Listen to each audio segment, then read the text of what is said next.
अस्सलाम वालेकुम मलगुरो बिलआखिर हज़रत मौलाना मुफ्ती मोहम्मद नदीम साहब हम د خپل استاد محترم حضرت مولانا شیخ ادریس سے په دفاع کې میدان ته راغی او د خپل استاد مخالفینو ته هغوی ته انتهایی د غیرت او د جرأت ډک پیغام ورکړی. ضروري واورئ، مخکې د ملګرو سره شیر کړئ. که ویډیو هم خوښه شو نو ضروري لایک او چینل در سره سبسکرایب کړئ. مناظر اسلام مفتی محمد ندیم صاحب ستا خواسې خو څه کېده دغه یو عالم ته خو د پیغمبر دشمن وې، ته خو د علماو دشمن وې، د دغسې یو محدث ته خو هغه ته وګوره، ته خو د هغه دشمن وې، د هغه دغه موقع درته نه میلاوېدل، د الله د پیغمبر دشمنه، د انبیاو دشمنه، تا ته په دې ځای کې موقع میلاو شو چې دلته ګوتې ووهې. کمبخته خلک دي دغسې، دا د علماو د دشمنۍ دپاره دغومره لارې ګوري. د یو چا خبره کټ کول، هغې نه غلط مطلب اخیستل، یقین وکړه د علماو دشمنانو هم ښه ورځ نه ده بیا موندلې چې ته د دې وخت یو عام عالم نه دی، د ټولو د لکونو علماو استاد دی، شیخ دی، د رسول الله صلی الله علیه وسلم حدیث پڑھ. په دې وخت کې دا امتیاز دته ملاو دی. 3,000 هر کال علما د شاګردان فارغېږي. په دا پوره ایشه کې په پوره تاریخ کې دغسې یو ته څوک نشي پیش کولی محدث. انشاءالله الله به عبرت ګرځوي. که په دا وخت کې شیخ ادریس صاحب ولی الله نه وي نو په دې وخت کې زه بیا ډوبل ولی الله منم. ته به سپي په شان خوله به دي، مونځ به دي، نه به نه خبر بېلماسه به ګرځېږي، ټکه غب غب وکړي، هغې ته به څه نقصان ور ورسي. چې بله ورځ د ایشیا لوی محدث د عالم اسلام یو عظیم او لوی جلیل القدر محدث او چې د دې وخت د حدیثو لوی امام دی استاد محترم شیخ ادریس صاحب دامت برکاته مولا خبره وکړله، نو د هغه خبره یې کټ لله دې خلکو.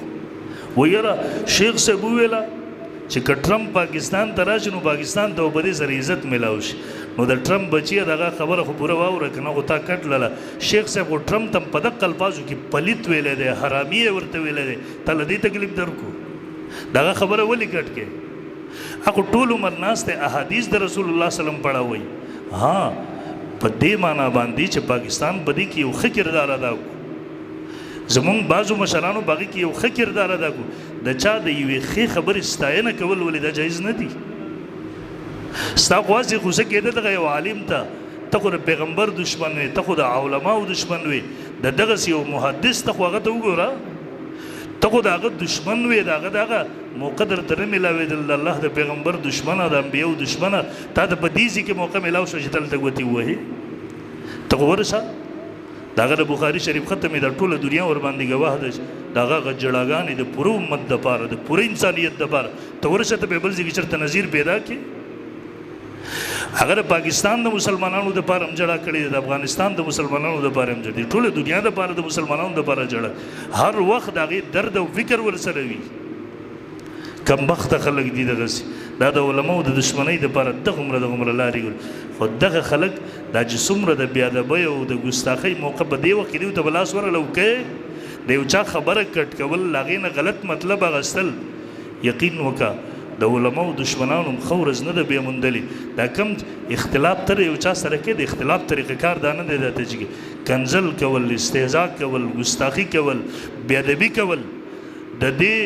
هیڅوک اجازت نه ورکوي. نه یو عقلمند سړی دا برداشت کولی شي چې ته د دې وخت یو عام عالم نه دی، د ټولو د لکونو علماو استاذ دی، شیخ دی، د رسول الله صلی الله علیه وسلم حدیث پڑھ. په دې وخت کې دا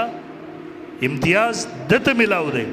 3,000 هر کال علما د شاګردان فارغېږي. په دا پوره ایشه کې په پوره تاریخ کې دغسې یو ته څوک نشي پیش کولی محدث. برحال الله دې هدایت وکړي دغه ګستاخانو ته، خو بعضې به کې هغسې انشاءالله الله به عبرت ګرځوي. که په دا وخت کې شیخ ادریس صاحب ولی الله نه وي نو په دې وخت کې زه بیا ډوبل ولی الله منم چې ژوند او زندګي یې پړنه پړانه کړي. د عوامو خواصو محبت، الله د هغه محبت عوامو خواصو په زړونو کې وراچولی دی. ایا دا د هغه د قبولیت دپاره کافي نه ده؟ ته به د سپي په شان خوله به دي، مونځ به دي، نه به نه خبر بېلماسه به ګرځېږي، تکه غب غب وکړي، هغې ته به څه نقصان ور ورسي. برحال او الله به نشانه ګرځوي، عبرت ګرځوي. دغه زما د خپل الله نه یقین دی انشاءالله الله به خامخا دقه ګستاخان به الله عبرت ګرځوي. من عاد علی ولیا فقد آذنته بالحرب. الله فرمایي حدیث قدسی دی، څوک چې زما دوستانو بېادبي کوي، بغض دشمني ورسره، فقد آذنته بالحرب. رب فرمایي زه به خپله دغه سړي سره اعلان د جنګ کو.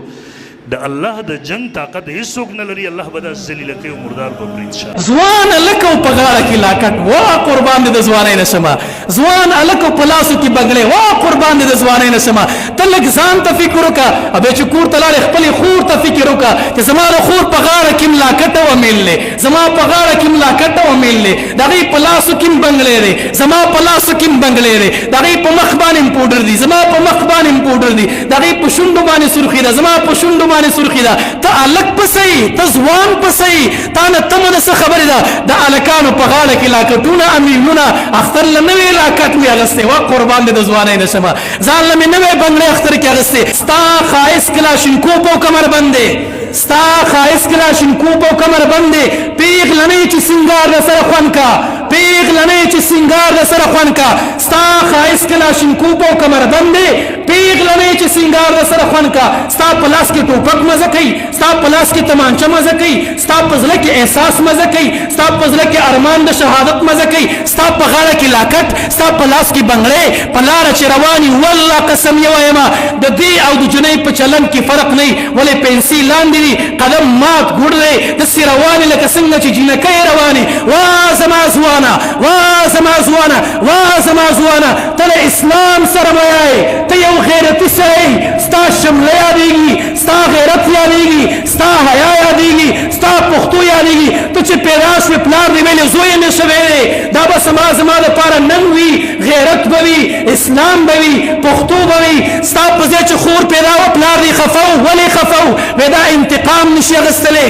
دا بدلي نشي اخیستلی دا بار نشي راوتلی دا جنګ نشي کولی ستا په پیدایش پلار ډزې کولې ستا په پیدایش پلار خیرات کو ستا په پیدایش پلار خیراتونه کول په دې خاطر کول چې الک پیدا دی غیرتي پیدا دی د شملې والا پیدا دی د حیا او غیرت والا پیدا دی نو تا چې په لاسو کې بنګړي واچول تا چې په غاړه کې ملونه واچول د پلار ټول ارمانونه تمناګانې تا په اوبو باندې لا وکړې دي داسې ده که نه هلکانو په غاړه کې لکه ډرو شته که نه سبحان الله څومره ښایسته ښکاري وی جوانی تو دیوانی ہے وا جوانی ووایه وی پیغلتوب خو لیونتوب دی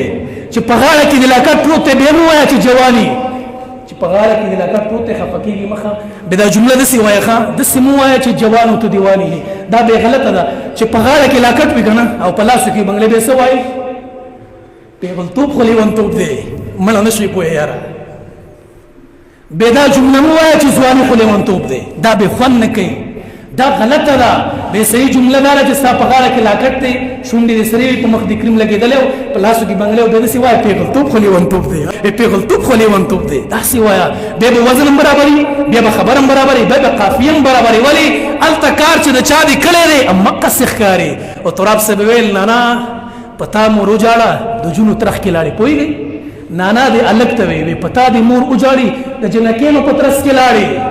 وی نانا پتا مور اجاړه د جونو ترخ کې لاړې ترخ به یعنی دی بغل ته ویل شي کنه جونو جنکې ته ویل شي ول پتا د مور اجاړي د جنکینو په څنګ کې لاړې او دیموکراسي نه ام یو سو قدم مخ کې لاړې دیموکراسي به یعنی ازادي جمهوریت ازادي را چا چې څه کول ته بس نه وای لکه زمون حال چي دي ځوانانو چې اختر راغی کنه مطلب می ټول په دې خبره کې راو لګي احساس ځان سره پیدا کوي والله که ستا په مخ باندې کریم مزه کوي